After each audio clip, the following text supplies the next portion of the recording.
Micropipettes are one of the most common tools in any lab. It's very important to use your pipettes right and perfect your pipetting technique, otherwise your experiment can go wrong. Hi, I'm Fred and I'm going to show you how to pipette in 5 easy steps. In this episode of our video series about liquid handling, we'll cover the basics and give you a few tips and tricks to improve your pipetting technique when you're using mechanical air cushion pipettes. Let's go! Let's talk about pipette variants. Air cushion pipettes are the standard model used in labs and come as single-channel pipettes for tubes or 8, 12, 16 and 24-channel pipettes for plates. Eppendorf also makes adjustable tip spacing pipettes, which are perfect for transferring liquid between different types of containers. Each pipette is available in different volume ranges. The volume range is printed on each pipette and represented by a color code. This blue one, for example, is for volumes between 100 and 1000 microliters, and this yellow one is for volumes between 10 and 100 microliters. Let's start with the basics. A pipette has a control button with 2 stops, a selection dial and volume display with 4 digits on the top to set the volume, a tip ejector and a little opening under the sticker to adjust the pipette if needed. So, now we'll show you how to pipette in 5 steps. Step 1. Pick the right pipette. The volume you want to pipette should be as close as possible to the highest volume printed on the pipette. Step 2. Set the exact volume you want to pipette.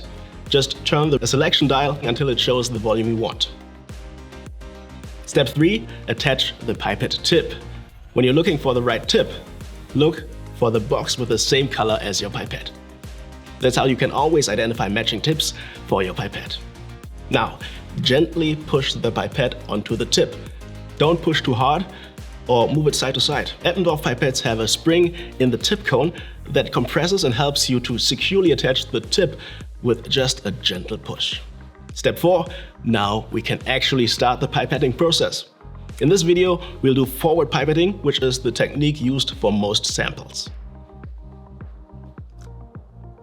Push the control button down to the first stop and at a 90-degree angle, place the tip as little as possible into the liquid and slowly let go of the control button, letting the pipette pull in the liquid. Wait for a few seconds to allow the liquid to fully flow into the tip. If you place the tip too deep into the liquid or you don't hold the pipette vertically, the results of your experiment might not be accurate. After the first time you pull in the liquid, put the liquid back into the sauce container by pressing the control button down to the first stop again. Repeat this 3 times to make sure the air in the tip is wet. This is called pre-wetting.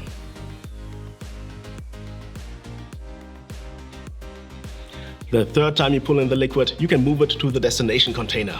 Push the control button down to the first stop. As you let the liquid flow out, you should hold your pipette at an angle of 20 to 45 degrees and the tip should always touch the wall of the container. After you've pushed the control button down to the first stop, blow out the tip by pushing down further to the second stop. This makes sure that the tip is completely emptied. Step 5. Dispose of the tip when you've finished pipetting or you want to change to a different liquid.